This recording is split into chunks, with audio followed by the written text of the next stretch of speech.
Buenas noches a todos. Vamos a dar inicio a la actividad académica de la noche de hoy. El día de hoy vamos a hablar sobre el tema de la monitoría de la nocicepción, un tema que viene tomando bastante interés tanto en el ámbito no solamente peroperatorio, sino también del paciente del cuidado intensivo, como una forma de medición del balance del sistema nervioso autónomo, con base en en la variabilidad de la frecuencia cardíaca, de la cual la charla se va a, va a ser en la segunda parte, un poco más específica, sobre todo en la monitoría del ANI. Aunque inicialmente vamos a hablar en general de los dispositivos que se cuentan actualmente dentro de la monitoría de la nocicepción. O sea, vamos a hacer énfasis en la segunda parte. El tema va a estar a cargo de la doctora Diana Carreño. Diana es actualmente residente de segundo año de anestesiología, ya prácticamente empezando su tercer año. Es la actual jefe de residentes del Departamento de Anestesia de la Universidad del Valle. Y pues sin más preámbulos, empecemos, Diana. Listo, doctor. Bueno, ya como el doctor me presentó, mi nombre es Diana Carreño, estoy en segundo año de anestesiología en la Universidad del Valle. El tema de hoy surge precisamente, como mencionaba el doctor, como una necesidad de actualizarnos acerca de la evidencia que hay actualmente en cuanto a la monitoría de la nocicepción, dado que es un tema que está en auge en los últimos 10 años. Y adicionalmente, pues hacer un repaso de la monitoría del índice de nocicepción antinocicepción, que es el ANI, teniendo en cuenta pues proyectos en curso que se están llevando en el departamento, así como precisamente pues que es un dispositivo con el que contamos actualmente en el departamento, y la idea es que nos familiaricemos más con su uso y pues lo tratemos de implementar mucho más en nuestro día a día. Entonces, la hoja de ruta de nuestra noche va a ser: inicialmente vamos a hablar acerca de pues anestesia, dolor y nocicepción. Vamos a hablar brevemente acerca de la importancia que debe existir entre un balance entre la nocicepción y el manejo de la antinocicepción, los dispositivos de monitoría que existen actualmente, y finalmente pues vamos a hacer énfasis en el ANI. Entonces, esta diapositiva también la coloqué inicialmente para darnos cuenta de, cuando uno busca en PubMed, cómo realmente la mayoría y el grueso de estudios acerca de la nocicepción y la medición de la misma se han enfocado en los últimos precisamente 10 años, y por eso es importante actualizarnos y conocer en qué están estos desarrollos, que realmente es algo que tenemos como un déficit nosotros en anestesia, y es que no medimos de ninguna manera pues de forma objetiva el dolor, sino más que pues por los métodos tradicionales que todos conocemos. Entonces, esta diapositiva la coloqué. Todos sabemos pues que los componentes principales de la anestesia son 5, y dentro de ellos mencionado como subcorticales la antinocicepción, y esto teniendo en cuenta, ¿por qué? Porque toda la parte del dolor como tal va a ser más como tal apartado de la parte cortical, que esperamos esté bien controlada con un adecuado nivel de amnesia y de inconsciencia en nuestro paciente. Entonces, como está escrito desde 1846, la importancia precisamente de la anestesia es llevar al paciente a un grado de inconsciencia en el que sea además insensible al trauma quirúrgico. Es decir, que no es solo el nivel de inconsciencia, sino realmente el grado como tal también de antinocicepción, uno de los pilares fundamentales en la anestesia.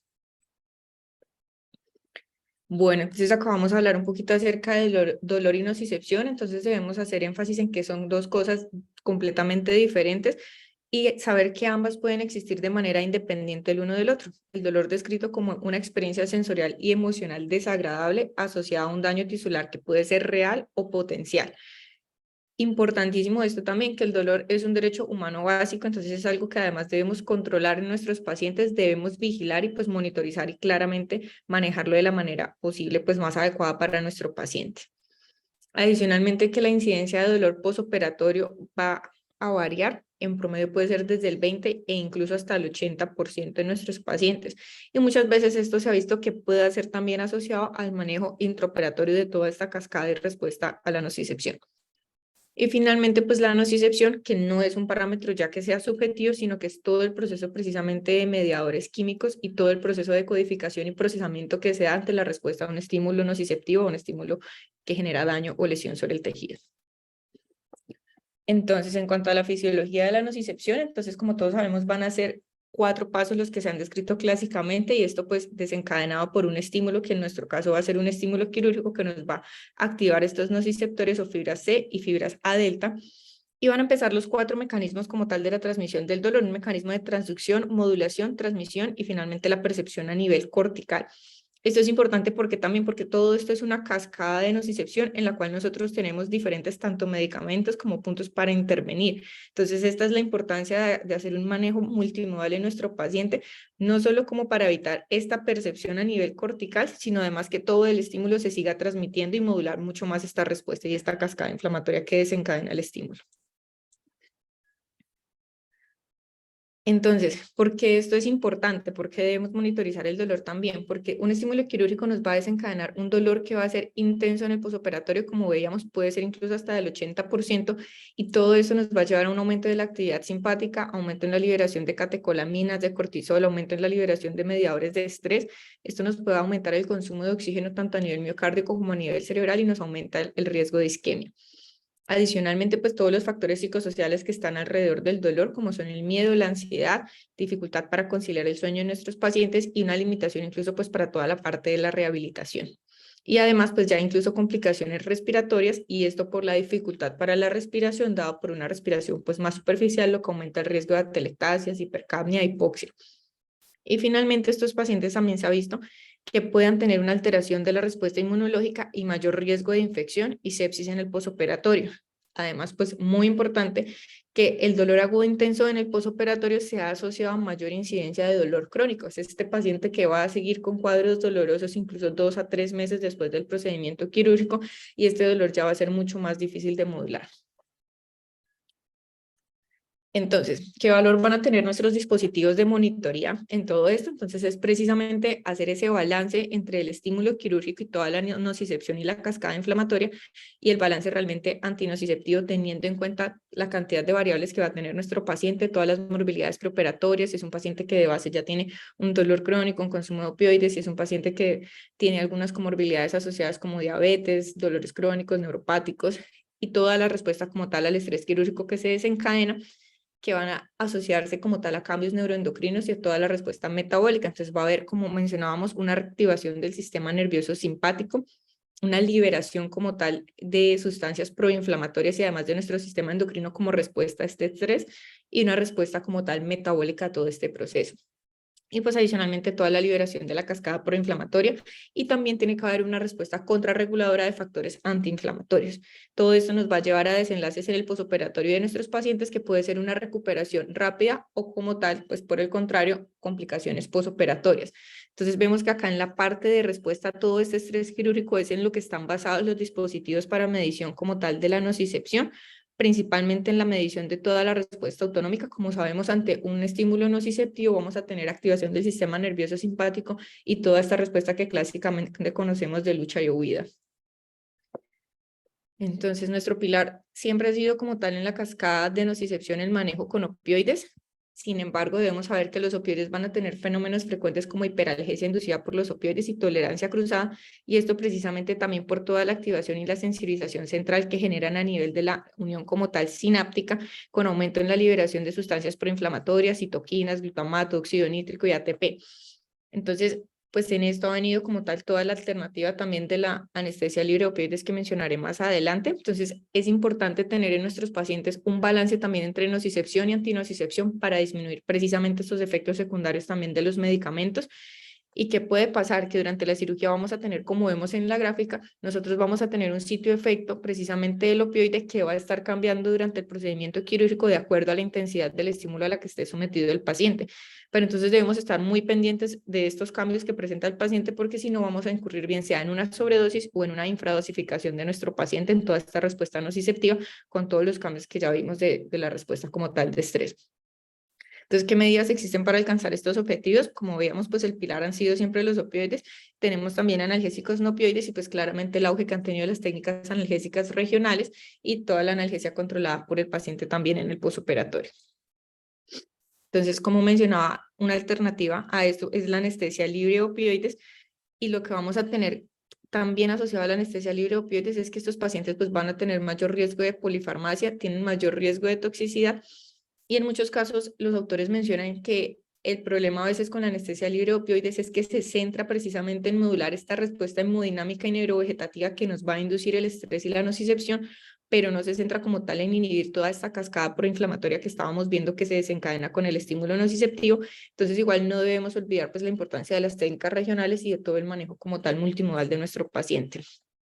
Entonces se propone que hoy en día tratemos de cambiar a esta pirámide multimodal que está adaptada precisamente a este auge de las nuevas técnicas, dentro de ellas pues donde el pilar sea todas las técnicas regionales, el uso de AINES y antiinflamatorios, el uso de factores o de sustancias coadyuvantes como la lidocaína, la ketamina y la dexmedetomidina, y finalmente no olvidar igual los opioides, los cuales van a seguir siendo un pilar fundamental en nuestra pirámide multimodal, pero pues ya en una menor proporción y pues como tal teniendo en cuenta todas las demás parámetros de los cuales nos podemos apoyar. Entonces, ¿cuál es la ventaja o cuál es la idea con la monitoría de la nocicepción? La idea es evaluar el nivel de analgesia de nuestro paciente en un entorno perioperatorio, como mencionaba el doctor, en un entorno también de cuidados críticos, y pues analizar precisamente toda esta respuesta neural a estos estímulos nocivos. El objetivo que tienen estas nuevas tecnologías de monitoría de la nocicepción es cuantificar toda esta respuesta inducida por el estrés quirúrgico y evaluar ese balance que veíamos previamente entre nocicepción y antinocicepción, administrar una terapia guiada de los opioides a nuestros pacientes con el fin de no solo administrarlos de manera como tal dosificada, sino además en el momento oportuno de acuerdo al estrés de la cirugía y al estímulo que se desencadena en cada acto operatorio. Y adicionalmente, pues disminuir los efectos secundarios de los opioides como náusea y vómito posoperatorio, depresión respiratoria, la hiperalgesia pues inducida por los opioides y la potencial adicción que estos puedan generar. Adicionalmente, algo que pues quiero recalcar es que realmente muchas veces la gente no suele creer mucho en estas técnicas de monitoreo de la nocicepción porque es verdad, la evidencia hasta ahora es muy controversial, pero realmente sí han visto que nos da una medida objetiva del dolor de nuestros pacientes, de la nocicepción, y pues que es mucho mejor que los métodos tradicionales de frecuencia cardíaca y presión arterial, y eso sí está demostrado en todos los ensayos clínicos porque nos predice de una manera mucho más objetiva y más temprana los cambios de nuestros pacientes. Y al igual que con los métodos de monitoría electroencefalográfica, todo lo que tenemos de la matriz de densidad espectral y demás, también pues no son parámetros que de hecho actualmente estén validados como monitoría del nivel de conciencia y demás. Entonces, son ambos métodos en los que realmente no hay un gold estándar, pero nos sirven para ayudarnos a tomar decisiones y a vigilar pues realmente cómo está nuestro paciente, porque sabemos que todo esto son procesos muy complejos que van a involucrar múltiples sistemas y que realmente pues monitorizarlos solo con un valor pues es mucho más complicado. Entonces, la monitoría tradicional se ha enfocado precisamente en parámetros cardiovasculares, dentro de ellos, pues la medición de la presión arterial y la frecuencia cardíaca. Generalmente la frecuencia cardíaca en un adulto promedio cuando están por encima de 90 latidos por minuto si es un paciente previamente sano, y cambios en la presión arterial sistólica por encima de 15 milímetros de mercurio por encima de la línea de base con la que ingresa nuestro paciente, asociado pues precisamente a signos autonómicos como sudoración, lagrimeo, flushing, y respuestas también somáticas como movimientos corporales, deglución, tos y movimientos oculares. Acá también algo muy importante en el cual debo hacer énfasis es en la parte de los movimientos corporales. Está muy descrito que muchas veces los pacientes van a presentar movimientos durante el intraoperatorio, muchas veces no como tal porque el paciente no tenga un adecuado nivel de hipnosis, sino porque por el contrario lo que no tenemos es un nivel adecuado de antinocicepción. Entonces debemos es enfocarlos en esto porque si no estamos sobredosificando de hipnótico a nuestro paciente sin controlar como toda esta cascada inflamatoria que estábamos viendo. Entonces, ¿cuáles son los dispositivos que existen en general actualmente para monitorizar el nivel de nocicepción de nuestro paciente? Entonces tenemos que los índices están enfocados realmente en las diferentes partes que veíamos de todo el proceso de la cascada de la nocicepción. Entonces pues vamos a tener que van a estar una parte a nivel periférico mediante medición de electromiografía, dentro de ellos pues el típico es el reflejo de retirada, que ya les mencionaré más adelante. Otra parte que va a ser por activación precisamente del sistema nervioso autonómico, el parasimpático, donde tenemos el ANI, o medición del sistema nervioso simpático mediante pupilometría, pletismografía y conductancia de la piel o el índice de cardio. Y a nivel de electroencefalografía, que tiene que ver ya con toda esta respuesta cortical, donde tenemos un índice que es multiparamétrico, que es el QNOX, un índice compuesto de variabilidad, que lo que incluye es también el BIS y la electromiografía y la entropía espectral. Entonces, pues como les mencionaba, importante que todos estos índices han demostrado que tienen mejor evidencia que los parámetros tradicionales para hacer un manejo adecuado, pues como tal, del dolor, y adicionalmente para diagnosticar cuando el estímulo nociceptivo pues está lo suficientemente alto y evaluar pues estos cambios en el intraoperatorio. Entonces, los dispositivos de medición se van a clasificar como dispositivos de un solo parámetro o dispositivos de 2 parámetros y el multiparamétrico. Entonces, ya les mencionaré qué quiere decir esto más adelante, como con cada uno. ¿Cuál es el impacto global de todos estos dispositivos? Entonces, realmente, a la fecha, los dispositivos que más tienen estudios van a ser el índice como tal de completismografía quirúrgica, y vamos a tener también el ANI, que son de los que más estudios tienen y son los más estudiados y avalados en diferentes procesos. De hecho, el ANI es uno que ya está avalado también en anestesia, incluso regional, para precisamente evaluar la nocicepción de nuestro paciente. Y el otro que está en auge recientemente es el índice de nocicepción, el NOL por las siglas, y este ya, pues como les mencionaba, es el único que es como tal multiparamétrico. Entonces, ¿qué han demostrado precisamente estos dispositivos de monitoría? Que en general se asocian a una disminución del consumo de opioides en el intraoperatorio, que adicionalmente en algunos estudios, esto es más controversial porque no se ha visto como en todos, pueda disminuir el tiempo de estancia hospitalaria en las unidades de cuidados posanestésicos, y adicionalmente pueda disminuir la incidencia de efectos secundarios como náusea y vómito posoperatorio. Entonces, el índice multiparamétrico que les mencionaba, el NOL, ¿esto en qué consiste? Es un índice que de hecho va a tener 4 sensores, que va a estar enfocado precisamente en estos parámetros que se miden a nivel por activación del sistema nervioso simpático. Uno va a ser la fotopletismografía, que va a evaluar esta variabilidad también de la frecuencia cardíaca. Otro va a ser la respuesta galvánica de la piel, es estos cambios precisamente que se van a producir en la impedancia de la piel por activación de todo el sistema nervioso simpático, por la activación de glándulas sudoríparas, lo que va a llevar a que cambie esta impedancia en la piel, la temperatura, y por acelerometría.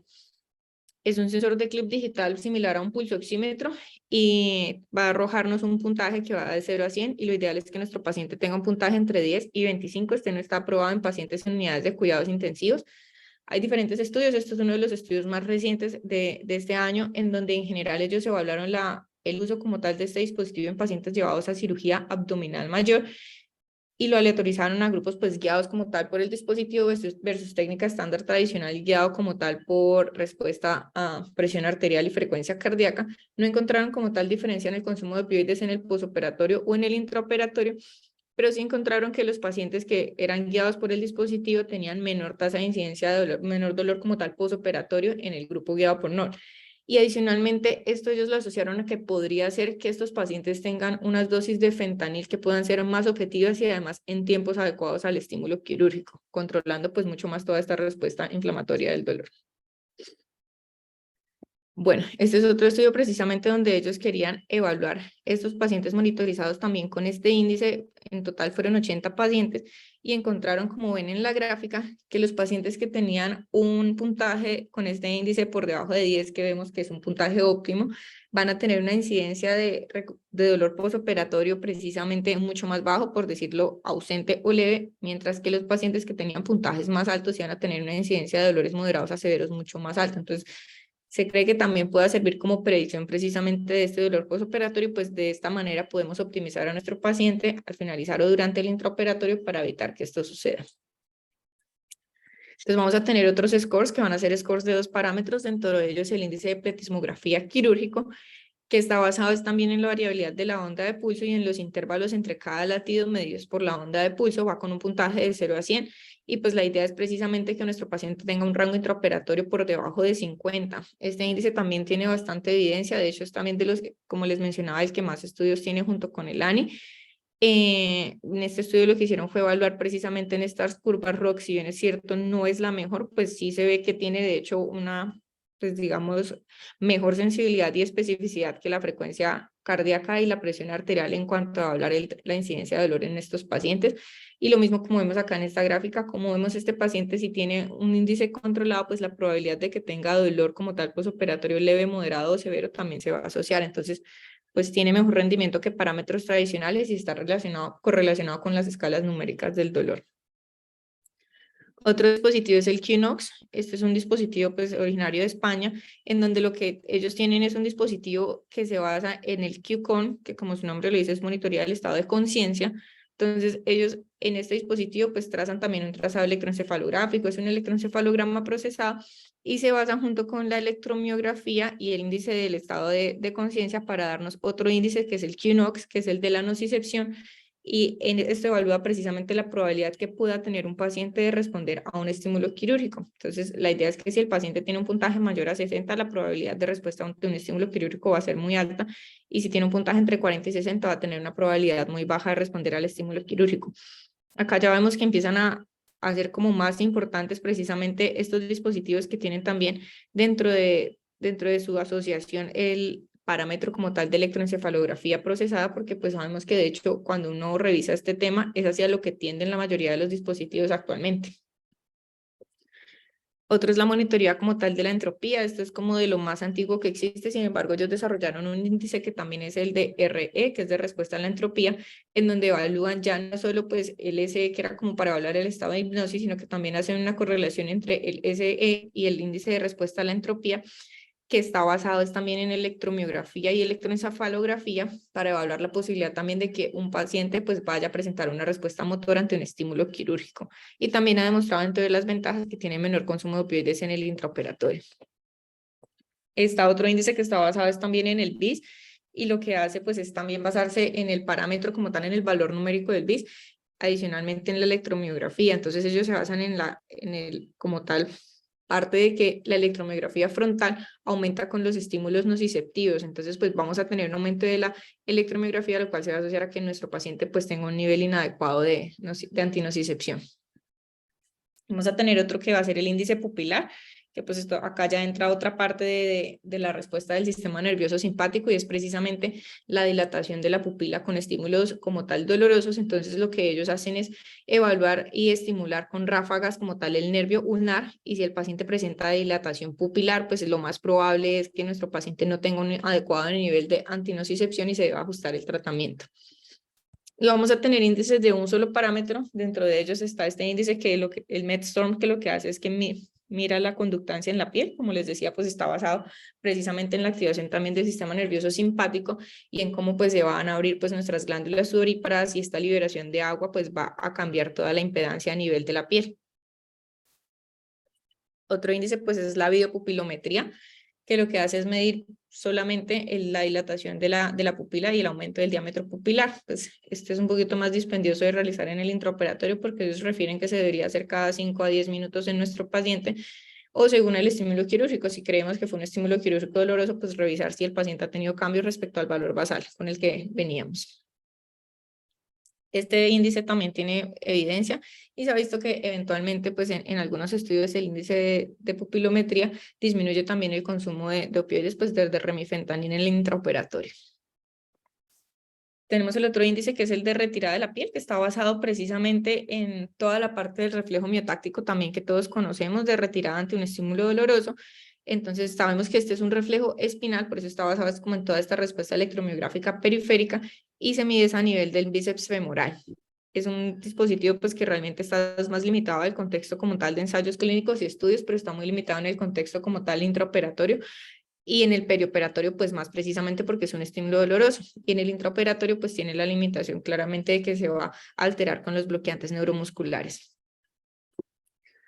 Otro parámetro que tenemos es el NIRS funcional, que pues va a tener muchos electrodos a nivel cerebral para cuantificar precisamente la activación a nivel de la corteza somatosensorial y del área frontal que se va a producir con el dolor. Entonces lo que hace es que va a aumentar precisamente toda la perfusión a este nivel, lo que nos va a sugerir que nuestro paciente igualmente no tenga un adecuado nivel de antinocicepción. Este es un estudio que hicieron en pacientes pediátricos, es un estudio de este año en el cual fueron llevados a ablación cardíaca, y estos pacientes los monitorizaron con IRS y encontraron precisamente que al ser una cirugía dolorosa pues iban a tener activación de las zonas corticales relacionadas con la nocicepción, precisamente la corteza somatosensorial y el lóbulo frontal. En cuanto al electroencefalograma, entonces toda la parte de la matriz de densidad espectral se ha visto que pueda tener también alteraciones con el estímulo nociceptivo, y cómo van a cambiar pues de hecho todas las bandas de frecuencia. Entonces ante un estímulo doloroso se ha visto que puede aumentar el poder de las ondas en beta, delta y teta, e incluso una disminución de del poder en alfa. Entonces esto me pareció muy interesante, precisamente porque muchas veces esto se toma como que lo mismo, que el paciente no tiene un adecuado nivel de hipnosis y finalmente entonces terminamos sobredosificando lo de hipnótico cuando nuestro paciente lo que nos hace falta es un mejor manejo multimodal para toda esta parte de la nocicepción. Bueno, y ya finalmente entonces el ANI es un score precisamente de un parámetro. Vamos a hablar ahora sí como más el grueso de este, que como les decía es con el dispositivo que contamos nosotros en el hospital. Entonces viene de un acrónimo que significa índice de analgesia y nocicepción, y lo que va a medir es este estrés del sistema nervioso autónomo. Es un dispositivo que, pues, importante resaltar, no es invasivo y lo que va a basarse es en la variabilidad de la frecuencia cardíaca y además en la arritmia sinusal respiratoria. Entonces, claramente, como está basado en la variabilidad de la frecuencia cardíaca, pues va a tener las limitantes que se asocian a todo esto, entonces, y factores también que lo puedan afectar, dentro de ellos factores fisiológicos, factores patológicos como pacientes pues que tengan de repente marcapasos, pacientes que tengan fibrilación auricular, pues son pacientes en los que se va a limitar el uso del dispositivo. Factores medioambientales, pues el shivering y temblores puedan también alterar la medición, factores como el estilo de vida y factores no modificables ya pues también como la edad del paciente. Entonces, ¿qué es importante en cuanto a esto? Entonces, tenemos un estímulo también estresante, que puede ser un estímulo quirúrgico o un paciente en un estado de sepsis, que vamos a tener activación de todo el sistema nervioso simpático con liberación de factores proinflamatorios, interleuquina 6, factor de necrosis tumoral alfa, prostaglandinas, y todo esto nos pueda llevar a inflamación o fallo multiorgánico si no se controla. Entonces, ahí es cuando debe venir nuestra respuesta igual contrarreguladora por el sistema nervioso parasimpático, que nos ayuda a modular esta respuesta sin que haya un predominio mayor de ninguna de la otra, sino que sea un sistema pues muy balanceado. Entonces, este dispositivo también se basa en toda la interacción que hay cerebro y corazón, precisamente porque pues todos los cambios que se manifiestan a nivel cardíaco pues se van a asociar también a alteraciones pues a nivel del sistema nervioso simpático y parasimpático. Vamos a tener además aferentes vagales y vamos a tener aferentes además nociceptivos y aferentes a nivel de la vía térmica. Entonces, pues también si tenemos un estímulo nociceptivo, pues es por esta razón que vamos a tener cambios en la nivel de la frecuencia cardíaca. Bueno, entonces en esta imagen vemos un poco más también la parte de la arritmia sinusal respiratoria. Entonces vemos que un paciente pueda tener un ritmo sinusal normal con un intervalo de RR que tiende a ser muy similar, mientras que en la arritmia sinusal respiratoria vamos a tener que el paciente va a tener una expiración profunda y luego va a tener una expiración y finalmente pues vamos a tener estos cambios en el RR que van a estar relacionados precisamente con los cambios a nivel de la precarga que se producen por todos los cambios de presión transpulmonar y los cambios a nivel de la caja torácica. Bueno, entonces, ¿qué estamos midiendo con la variabilidad de la frecuencia cardíaca? Estamos midiendo toda esta activación a nivel del sistema nervioso autónomo, estamos midiendo la actividad a nivel del sistema nervioso simpático y parasimpático, y estamos midiendo también el nivel como tal de activación autonómica. Y estamos viendo pues también el reflejo precisamente de esta arritmia sinusal respiratoria en el electrocardiograma. Entonces, si el paciente tiene un patrón respiratorio estable, bien sea espontáneo o controlado, vamos a tener una ventana directa precisamente a estos cambios que está teniendo nuestro paciente a nivel del sistema nervioso autónomo. Entonces, en esta imagen se ve un poquito más claro. Entonces, vemos cómo un paciente pueda tener la misma frecuencia cardíaca, pero si vemos la variabilidad entre el RR puede ser diferente entre el uno y el otro. Entonces, vamos a tener que la variabilidad de la frecuencia cardíaca en un lado va a ser de 3 milisegundos, mientras que en el otro va a ser de 67 milisegundos. Y pues el rango en general, básicamente en el que se mide, en que se va a mover esta variabilidad, va a ser de aproximadamente 42 milisegundos, y mencionaban que en atletas puede ser hasta de 120 milisegundos. Entonces, ¿qué principios tiene el ANI? El ANI lo que inicialmente va a hacer precisamente con los electrodos que nosotros colocamos es trazar un electrocardiograma. Mediante este electrocardiograma, él va a trazar lo que se conoce como un ritmograma, que es precisamente las diferencias entre la variabilidad entre los RR, lo que nos está trazando acá en la imagen de abajo. Entonces, él empieza a graficar lo que hay de diferente en las distancias entre cada RR. Y este ritmograma lo va a desglosar pues mediante también la transforma como tal de Fourier, que es como la misma que se suele utilizar en el electroencefalograma y como toda la onda de Wavelet. Y lo que hacen es diferenciar estas oscilaciones entre oscilaciones de frecuencias altas y oscilaciones de frecuencias bajas. Entonces, ellos mencionan que las oscilaciones de frecuencias bajas van a ser más del sistema nervioso simpático y las de frecuencias más altas, entre 0.15 a 0.4 Hz, van a corresponder al sistema nervioso parasimpático. Entonces, precisamente entonces acá ya viene como el desglose de estas frecuencias. Entonces, a partir de este ritmograma se va a trazar precisamente este como tal también que nos refleja es el poder de las ondas también. Entonces vamos a tener ondas que van a ser de muy baja frecuencia, que nos van a dar como indicios de lo que es toda la actividad endocrina y la termorregulación, ondas de baja frecuencia que nos van a dar una imagen de la actividad barorrefleja y del sistema nervioso simpático y parasimpático, las ondas de alta frecuencia que van a ser como el target precisamente de este dispositivo y nos van a monitorizar ese sistema nervioso parasimpático y ya pues como tal el poder total, que es también desglosado pues con toda la parte de la frecuencia que van a tener estas ondas. Entonces, ¿cómo vamos a interpretar el ANI o el índice que nos arroja este dispositivo? Entonces va a tener un puntaje también que va a ser de 0 a 100, con un puntaje ideal, al menos para nosotros en el intraoperatorio, entre 50 y 70, que nos va a indicar un intervalo óptimo de analgesia. Y los puntajes entre 70 y 100 podrían asociarse a que estemos sobredosificando a nuestro paciente y podríamos pensar en disminuir un poco los opioides que estemos administrando. Y los puntajes entre 0 y 50 se relacionan a que el paciente pueda tener una respuesta al estímulo nociceptivo, bien sea motora o también pues hemodinámica en los próximos 10 minutos. Entonces, pues en general en la pantalla del dispositivo van a aparecer esta imagen. En la imagen vamos a tener un gráfico de tendencias que es precisamente, nos va a graficar el valor que ha tenido nuestro ANI en los últimos minutos, pues con un gráfico de tendencias del ANI medio y del ANI calculado. Un gráfico como tal del tono parasimpático que tiene que ver es con este ritmograma que él nos realiza y el EKG como tal del paciente nos va a mostrar la calidad de la señal, pues procurando que siempre la tengamos en verde, que la señal esté adecuada y un indicador de la energía.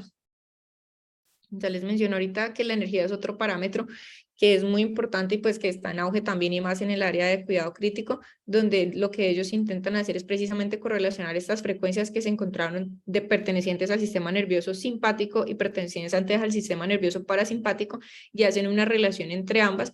Y lo que hacen es que si el paciente tiene una energía que está alta, quiere decir que nuestro sistema nervioso simpático está respondiendo adecuadamente a todo este estrés metabólico que está teniendo el paciente, mientras que si la energía está baja, quiere decir que nuestro paciente no tiene una adecuada respuesta como a todo este estrés y a todo el proceso inflamatorio que está teniendo y nos pueda asociarse a una mayor mortalidad en este grupo de pacientes.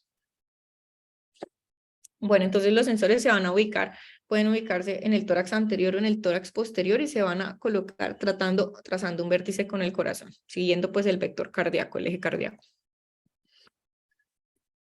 Bueno, entonces la medición de la energía, como les mencionaba, que hace referencia a la medición de este tono autonómico mediante la relación del sistema nervioso simpático y parasimpático, y se ha encontrado, esto salió pues de estudios en pacientes con COVID, que medidas de energía de 0.4 eran indicador de mortalidad en estos pacientes, incluso mejores predictores que los puntajes de SOFA. Y se encuentra pues precisamente que un valor más alto nos sugiere mayor actividad del sistema nervioso autónomo. Es frecuente pues también en pacientes pediátricos que van a tener una mayor variabilidad de la frecuencia cardíaca y mayor actividad del sistema nervioso autónomo. Va a estar también en pacientes deportistas y pues también es más de pacientes sanos, mientras que una disminución del valor de la energía puede asociarse a un paciente con un sistema nervioso autónomo que va a estar depletado, también va a estar en pacientes frágiles, adultos mayores que no tienen una adecuada respuesta al estrés metabólico y en pacientes sépticos.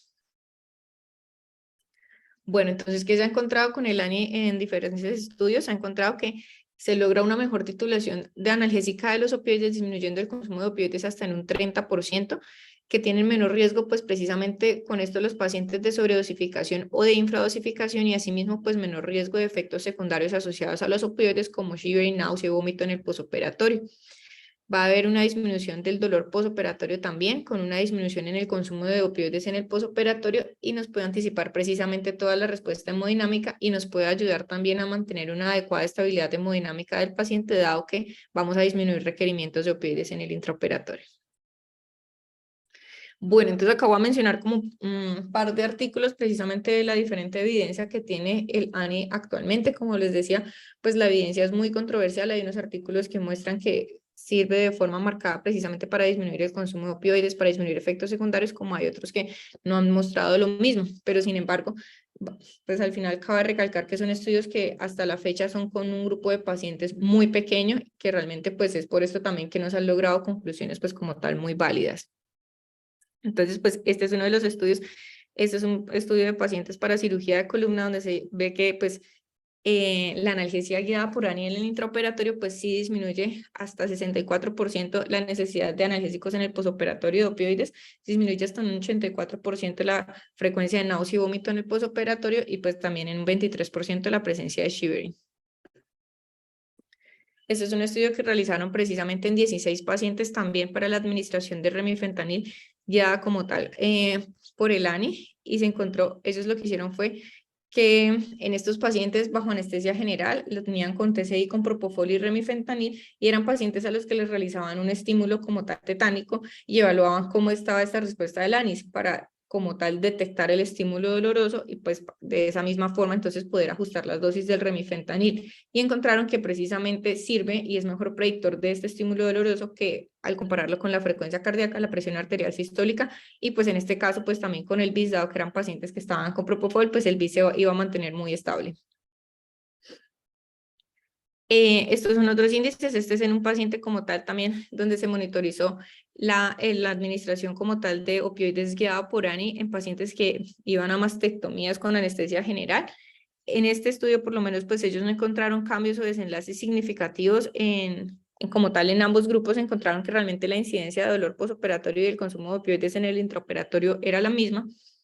Este es otro estudio de pacientes llevados a cirugía de colecistectomía laparoscópica guiada por ANI, y lo que hicieron era, pues, ellos querían evaluar esto precisamente teniendo en cuenta que la cirugía laparoscópica por toda la irritación del peritoneo se asocia a un dolor posoperatorio importante, y realmente tampoco encontraron diferencias significativas en el consumo del dolor postoperatorio o en la disminución del dolor.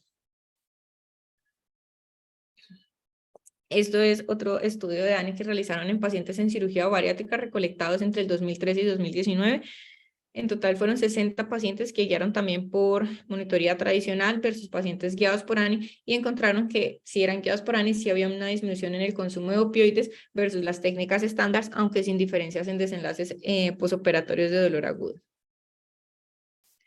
En cuanto a la anestesia libre de opioides, esto lo dejo acá porque también es un tema pues bastante interesante y que tampoco hay mucha evidencia actualmente, pero sí se han realizado estudios de monitoría de ANI para evaluar pues qué tan fiable sería administrar una anestesia libre de opioides a nuestro paciente y si va a estar controlada toda esta respuesta del sistema nervioso simpático y de la nocicepción. Entonces se ha visto que sí, que el ANI podría servir como guía de hecho para la administración de opioides, y que pues estos pacientes pues van a tener una tasa de complicaciones también en el intraoperatorio muchas veces menor, precisamente porque va a disminuir los requerimientos de algunos fármacos. Ellos mencionaban principalmente como la ketamina y el sulfato de magnesio. Si bien es cierto que los valores del ANI se van a alterar precisamente por el uso de medicamentos como la ketamina, que puedan tener dentro de estas limitaciones porque puedan alterarnos los valores de presión arterial y de frecuencia cardíaca. Mencionaban también que usualmente este reflejo de la ketamina pues sabemos que se va a ir agotando durante la cirugía y que adicionalmente estos pacientes pues van a tener que evaluarse también la tendencia. Como veíamos el gráfico de tendencias que nos hace el ANI, pues si bien es cierto el paciente viene con cierta tendencia, debemos también ver los cambios que tienen en la tendencia. Bueno, entonces en UCI también va a tener escenarios particulares. Acá pues coloqué también una frase que me parece muy importante y es precisamente que desde hace muchos años se menciona que si nuestro corazón va a tener un ritmo como muy estable como el de un pájaro carpintero, pues esto se va a asociar precisamente a una muerte en menor tiempo o en menor corto plazo. Y esto es importante también porque es normal que nosotros como seres humanos y con activación de nuestro sistema nervioso autónomo pues tengamos una variabilidad de la frecuencia cardíaca muy marcada. En la UCI, este escenario del ANI también es muy importante porque se sabe por estudios que hasta más de la mitad de los pacientes en unidades de cuidados críticos experimentan dolor no controlado y que adicionalmente son pacientes que van a estar bajo ventilación mecánica con alteración de su estado de conciencia, donde una valoración del dolor es difícil y muchas veces se hace también por escalas comportamentales o vigilando parámetros como cambios en la frecuencia cardíaca, la presión arterial, que van a tener también pobre evidencia en este escenario. Bueno, entonces este estudio inicial es un estudio prospectivo realizado también en una unidad de cuidado crítico en pacientes bajo ventilación mecánica y con sedación profunda. Y lo que hicieron fue que evaluaron precisamente cambios en la frecuencia cardíaca y se evaluó también con el ANI. Y lo que ellos hacían era evaluar pacientes respecto a estímulos dolorosos. Entonces miraban si precisamente el estímulo doloroso se asociaba con cambios a nivel del puntaje de ANI. Y si bien es cierto, el ANI sigue estando por encima, si vemos en la gráfica, por encima de los valores a los que estamos acostumbrados en el intraoperatorio entre 50 y 70, vemos que la tendencia sí es a que el puntaje de ANI baje. Esto quiere decir pues que activación del sistema nervioso simpático por una respuesta nociceptiva al dolor que está teniendo nuestro paciente. Este es otro estudio adicional en donde cual ellos miden también este ANI medio y el ANI inmediato. ¿Qué es el ANI medio? Es precisamente el valor promedio que nos da el ANI del valor que ha tenido en los últimos 4 minutos versus el ANI inmediato, que sí es el valor que ya nos va a dar el ANI en los primeros aproximadamente 60 segundos desde que inicia la medición. Entonces, pues así él se va actualizando.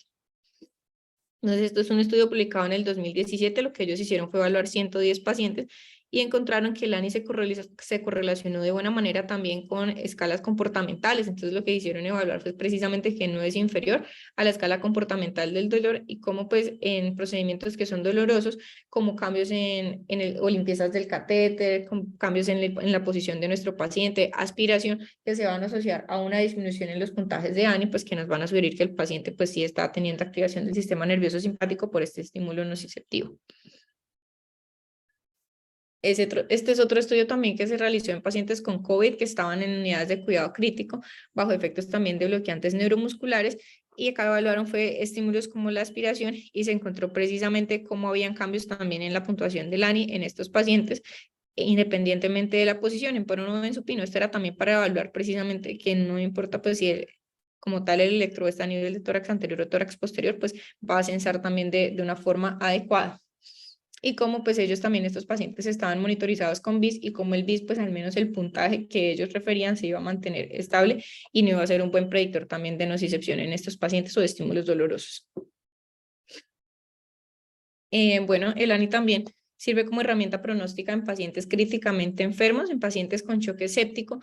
Esto es una escala que ellos desarrollaron en Singapur y encontraron que pacientes con choque séptico iban a contener pues, baja actividad del sistema nervioso simpático con bajo LF, que eran las ondas de baja frecuencia, con un aumento del tono vagal y ondas de alta frecuencia, iban a tener peores índices de severidad e incluso eran mejor que el Apache para predecir este pronóstico en los pacientes.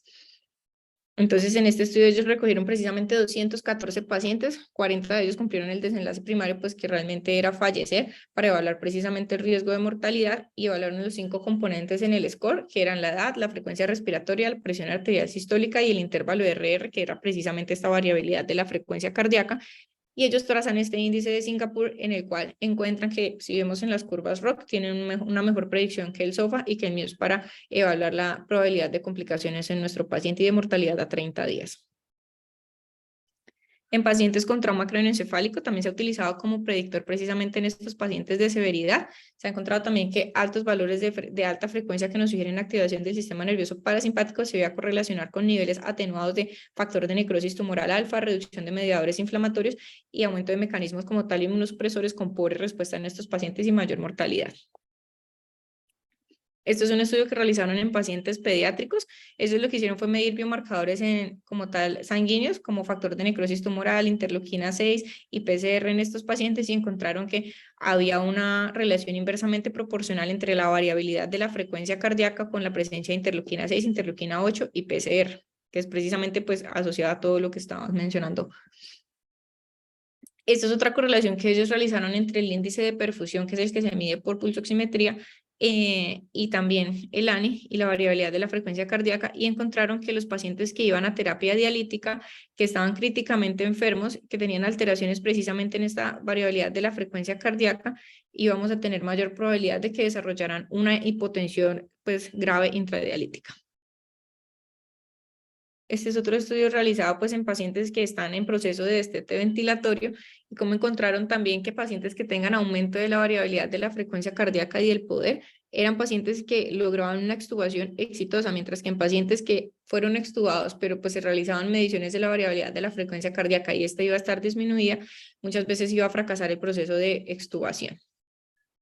Y este ya es otro estudio que se realizó en la época del COVID, donde pues participó también el hospital. Entonces se recogieron en total 55 pacientes como tal, que fueron pacientes que sobrevivieron, y 57 pacientes que fueron pacientes que fallecieron, y se hicieron mediciones también del ANI y del nivel de energía. Entonces, como veíamos previamente, se encontró que el nivel de energía tenía incluso mejor especificidad y sensibilidad que el SOFA para predecir mortalidad en estos pacientes. Y como pues los pacientes que iban a tener un ANI medio, pues lo más normal posible, pues iban a ser pacientes que tenían mayor sobrevida, es decir, lo más normal es con valores guiados hasta 50, de 60, y pacientes que van a tener un ANI mucho más alto, es decir, con mayor prevalencia del sistema nervioso parasimpático, se iban a asociar a que eran pacientes que tenían mayor probabilidad de fallecer a los próximos 30 días. Bueno, esto lo coloqué acá porque es una de las limitaciones también que mencionan en la literatura, y es que el ANI se va a alterar con el estado emocional del paciente. Entonces por esto el ANI no es como tan útil en pacientes como tal despiertos o en pacientes para hablar como tal dolor posoperatorio en una unidad de cuidados posanestésico con paciente despierto, aunque existe evidencia, pues realmente sí se ha visto que puede alterarse mucho con el estado emocional de los pacientes. Bueno, esto es precisamente otro índice también realizado con el ANI, en donde encontraron pues que el ANI no como tal no reflejaba diferencias en estados de dolor agudo posoperatorio y ni diferencias como tal en el dolor moderado o severo, pero pues en estos pacientes ellos también encontraron que había una disminución en el consumo como tal de opioides en el intraoperatorio. Eso es una revisión sistemática y ellos intentan realizar un metaanálisis, sin embargo, pues concluyen en que no hay suficiente evidencia para realizarlo, y es más en pacientes que estén conscientes, precisamente como mencionaba previamente, y ellos mencionan es que no hay una adecuada correlación entre ANI y precisamente las escalas del dolor que existen actualmente, escalas numéricas del dolor, y que posiblemente el ANI pueda utilizarse o esté reservado para escenarios de niños y pacientes que tengan limitación con la comunicación. Este es otro ensayo clínico que se realizó en el 2020. Esto es precisamente, perdón, una revisión sistemática, y lo mismo, ellos querían realizar un metaanálisis de ensayos clínicos aleatorizados que manejaran precisamente el ANI, y encontraron pues que en total habían 12 ensayos clínicos. Sin embargo, pues los resultados eran muy heterogéneos. ¿Heterogéneos por qué? Porque pues ellos querían era ver si todos estos índices de nocicepción servían o no, y el punto es que hay evidencia de muchos índices, o sea, se utiliza el NOL, como les mencionaba previamente, la pupilometría, el ANI, el índice como tal de pletismografía. No hay como un parámetro estándar, y si se busca un solo parámetro, realmente la cantidad de ensayos clínicos aleatorizados que hay es muy poca, y los estudios como tal y la cantidad de pacientes que incluyen también es muy poca. Entonces no se puede realizar como tal hasta la fecha un metaanálisis. Entonces pues concluyen en que claramente se requieren estudios aleatorizados multicéntricos que tengan además pues menor heterogeneidad. Dentro de la revisión que ellos hacen, encuentran que 4 estudios no muestran diferencia en el consumo de opioides, 7 estudios sí muestran que hay diferencias en el consumo de opioides, y solo un estudio mostró que podría haber incluso mayor consumo de opioides. Entonces, como ven, pues los resultados a la fecha son muy heterogéneos, siendo que cualitativamente tiende a que haya una disminución en el consumo de opioides. Entonces, ¿qué limitantes tiene el ANI? Precisamente en pacientes que tengan arritmias cardíacas, estos pacientes van a requerir un ritmo sinusal normal, medicamentos que alteren la respuesta del sistema nervioso autonómico, pacientes que estén en manejo con vasopresores, como hablábamos de la ketamina, pacientes con que le administremos de repente una dosis de Fortil. Sin embargo, pues en estos pacientes debemos ver es que el ANI igual se va a estar actualizando, y ya debemos entonces es evaluar la tendencia que tiene. O pacientes pues que estén en apnea de repente inducida o algo, pues precisamente por lo que veíamos que pues se basa también en la variabilidad de la frecuencia cardíaca y la arritmia sinusal respiratoria. Bueno, entonces ya esta es la última diapositiva de conclusiones. Entonces, ¿qué es importante concluir con todo esto? Que la mayoría de parámetros son parámetros fisiológicos, incluso basados en lo que todos conocemos de la respuesta como tal al dolor y al estrés. Son parámetros que no son invasivos y que su objetivo es precisamente cuantificar la nocicepción de nuestros pacientes. Importante resaltar acá que el ANI es uno de los que mayor evidencia tiene y que está validado en diferentes grupos etarios e incluso en anestesia regional, que está validado también en unidades de cuidado crítico y en unidades de cuidados paliativos. Tiene estudios también en TIVA, en anestesia libre de opioides y en anestesia regional. Todos estos métodos también podemos concluir que en general tienen mejor rendimiento que la hemodinamia para vigilar la nocicepción.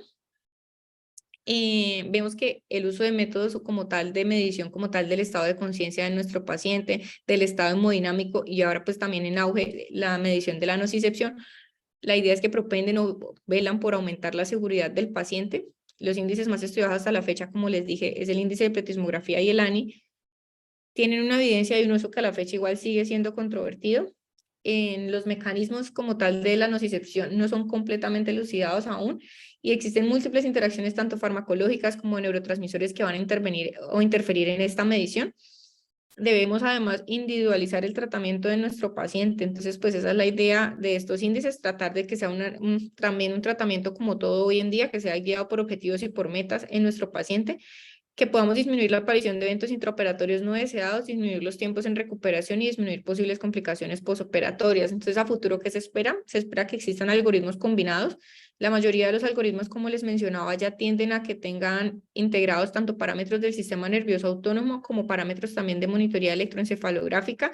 Dentro de ellos incluso podemos resaltar también que el ANI que nosotros tenemos viene indexado como tal a todo el dispositivo del SedLine, entonces son parámetros que nosotros podemos estar viendo al mismo tiempo y podemos evaluar cómo está tanto el estado de hipnosis de nuestro paciente como tal pues el nivel de nocicepción. Se espera que existan pues sí sistemas de asa cerrada que administren además de forma preventiva una adecuada analgesia para disminuir toda esta cascada inflamatoria y que podamos eventualmente controlar el dolor agudo posoperatorio y adicionalmente la incidencia de dolor crónico posoperatorio. Esto lo coloco acá porque es un protocolo que fue publicado a finales del año pasado, que es un estudio que está precisamente apenas como en desarrollo.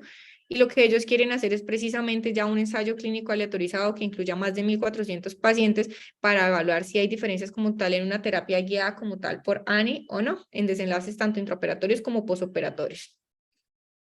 Y ya, eso sería todo. Gracias.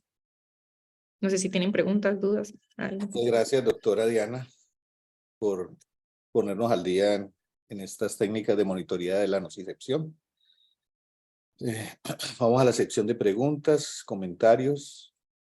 El doctor Juan Gómez está levantando la mano. Vamos a darle la palabra.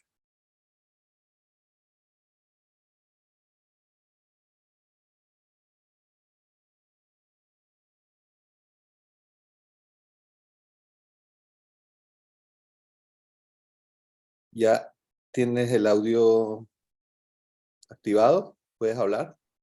Buenas noches, ¿cómo están?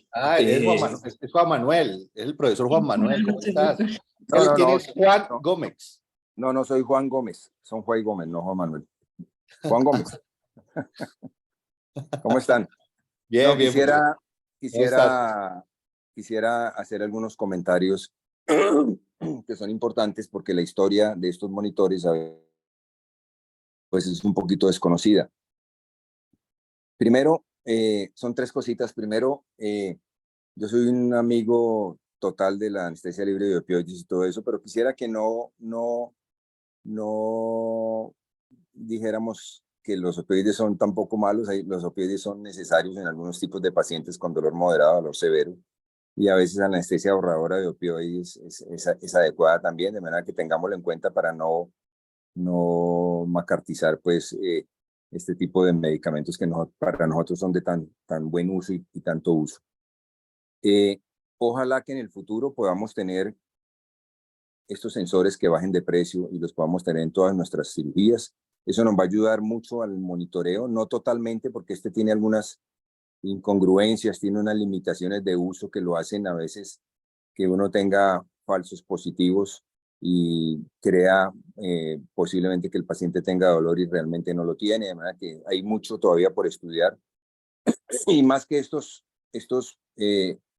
software que tienen este tipo de monitores son desconocidos. Ellos cuando hablan de que tienen aproximadamente metidos entre 100 y 150 parámetros, pero a veces no lo dan a la luz pública, entonces uno a veces no logra saber exactamente cuáles son los parámetros principales, aunque ellos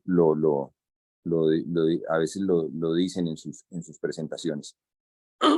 A Diana le quería decir dos cosas. Muy buena la presentación, un poquito rápida, pero muy bien. Quisiera hablarle de segundo de la historia de los monitores de profundidad anestésica. La entropía es un monitor que nació, se creyó que iba a medir hipnosis, profundidad anestésica y además dolor, pero es algo equivocado, no alcanza realmente a servir para medir antinocicepción. Es un monitor que tiene dos valores, mide la entropía de respuesta, que es la RE, que va de 0 a 100 y coge frecuencias de 0,8 a 47 Hz, y la otra la entropía de estado, que va de 0 a 91, que los rangos de señal electroencefalográfica va de 0,8 a 32. Lo que pasa es que la entropía de respuesta mide también algo de electromiografía, entonces se creyó inicialmente que este parámetro podía servir para medición del dolor. Definitivamente no sirve para medición del dolor. Entonces, no lo podemos vender sino simplemente como un monitor para la profundidad anestésica y que en este momento no nos da medición del índice bioespectral, de manera que realmente es un monitor que ha ido pasando a otro nivel. Y el otro que hablaste es el CONOS, aunque el CONOS lo venden como si midiera una medición rápida del componente analgésico, porque el CONOS es un monitor de Fresenius, de Kabi Fresenius, que básicamente tiene el CUCON, que es el que mide el índice de profundidad anestésica, pero tiene el CONOS, que es una medición rápida del componente analgésico. También es un monitor básicamente de profundidad anestésica, aunque ellos lo venden, que este CONOS da valores entre 60 y 99, que es probable que responda a estímulos nociceptivos, que cuando está en 40-60 es poco probable que responda a estímulos nociceptivos, y que cuando está por debajo de 40 es muy poco la probabilidad de que responda a estímulos nociceptivos. Son dos monitores básicamente de profundidad anestésica. No creo que le debamos meter ningún probabilidad para medición del dolor en la actualidad, no sé si en el futuro. Y la otra cosa que no tiene buena este monitor del CONOS es que en el monitor no da el índice bioespectral. Si uno utiliza otro aparato como un iPhone, como un computador, ahí sí lo puede ver, pero en el mismo monitor, pues no lo da. Entonces, hoy en día, ustedes saben que nosotros nos guiamos más por el índice bioespectral que por el valor numérico, de manera que eso nos obliga a tener otro aparato. Entonces, básicamente era para hablarles de esos dos monitores que básicamente son monitores de profundidad anestésica. Gracias. Voy a hacer un comentario ahí, Doc, y es que sí, tiene toda la razón, o sea, de hecho nosotros no satanizamos para nada los opioides, por eso precisamente muestro esta gráfica de nuevo, y es que realmente se plantea es que igual los opioides no salgan de nuestra pirámide multimodal, sino que realmente pues tengamos también otras herramientas a la mano, las cuales las debamos utilizar. Y No, adicionalmente, sí. Es que por eso, perdón, te interrumpo porque es que no es que lo estén satanizando, sino que hemos hablado de muchas conferencias últimamente de anestesia libre. de evitar los opioides y yo quiero que tampoco satanicemos los opioides, que yo obviamente sí uno puede evitar los opioides en determinados tipos de eventos, de cirugías, de procedimientos, pues tengamos en cuenta que no los debemos satanizar. No quiero decir que tú lo estés satanizando, no. Listo. Listo. Y otra cosa que quería hacer referencia quizás también para aclararle pues a los demás es que lo que dice el doctor es muy cierto, los demás dispositivos como él menciona no tienen mucha evidencia, creo que por eso pues me centré en los que más evidencia tienen actualmente, que es el NOBLE, que es el índice como tal de nocicepción, que ellos mencionan que está basado pues en los 4 parámetros, el ANI, que es el que más tiene estudios, y el índice de fotoplasmografía también quirúrgica, que realmente son los que actualmente se siguen desarrollando y estudiando, porque pues son los que han demostrado mejor evidencia.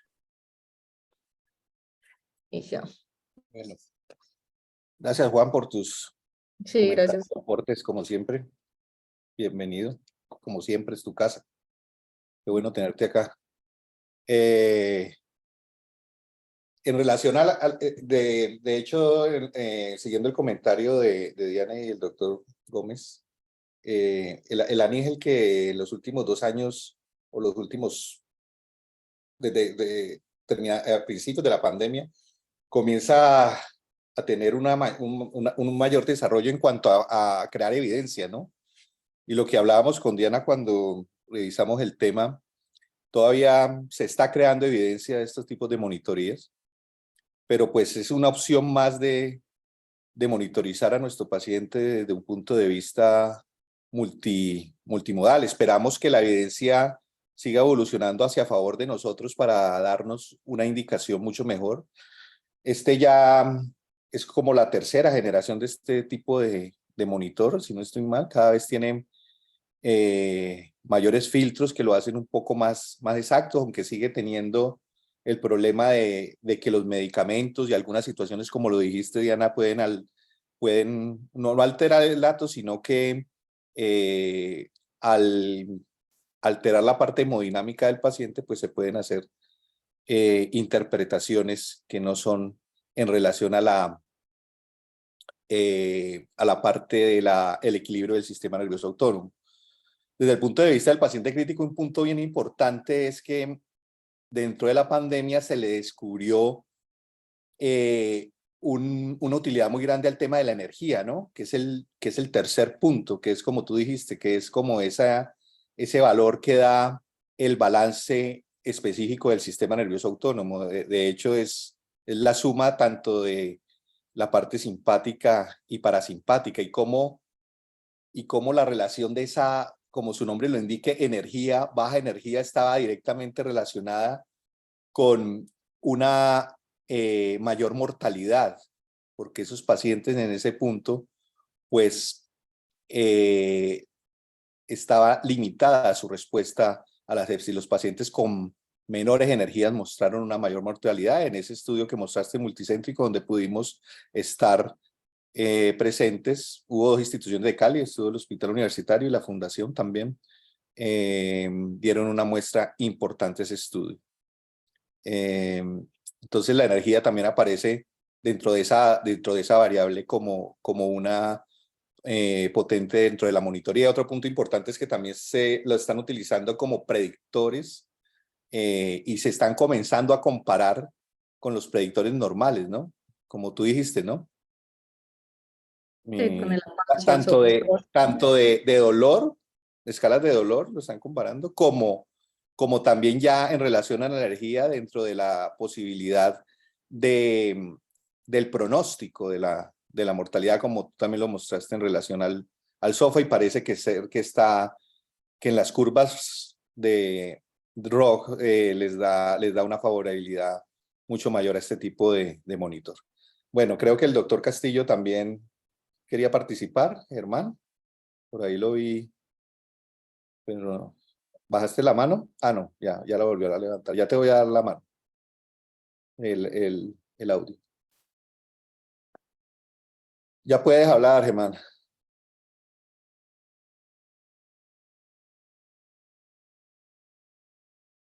Germán, ¿puedes hablar? ¿Listo? Hola, Mauricio. Hola a todos, buenas Germán, noches. ¿cómo estás? Muy bien, muchas gracias. Felicitaciones, Diana, excelente pues, manejo del tema. Es un tema pues que está cogiendo, pues, va cada vez más desarrollo. Es un tema novedoso y muy interesante con la correlación allí con las diferentes técnicas anestésicas, especialmente pues hablando del libre de opioides. Pues son por ahora casos de reportes de casos y por ahora no hay mucha evidencia alrededor pues de ANI y anestesia libre de opioides, y pues ese es como un punto de investigación a futuro que sería interesante desarrollar. Y también pues me deja el tema pensando en posibilidades hacia futuro de cómo todos estos monitores, a medida que se perfeccionen, puedan lograr dar más datos que permitan en algún momento en el futuro automatizar algunas infusiones. Por ejemplo, lo que uno trata ahorita de forma un poco pues, basada en la frecuencia cardíaca, en la tensión arterial, con la anestesia nasa cerrada, utilizando pues esos elementos. Entonces, en un futuro, cuando tengamos una medida más precisa de la antinocicepción y nocicepción, pues poder alimentar ese tipo de herramientas que nos pueden ayudar para administrar la anestesia de forma un poco más pues más precisa, dosificando adecuadamente, sin evitar, pues, evitando la sobredosificación y la infra, para poder garantizar un muy buen manejo en analgesia postquirúrgica. Felicitaciones, Diana, nuevamente por el manejo del tema. Gracias. Muchas gracias. No sé si hay más preguntas. En el chat no veo, Diana, ¿cierto? No. No sé. No sé si alguno de los residentes quiera hacer un comentario.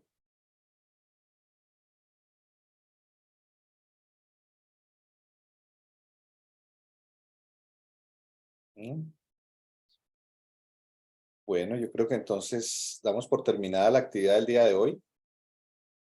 Muchas gracias a todos por participar y estaremos enviando en el transcurso de la semana o principios de la otra las actividades del departamento en anestesia y en cuidado intensivo. Muchas gracias a todos.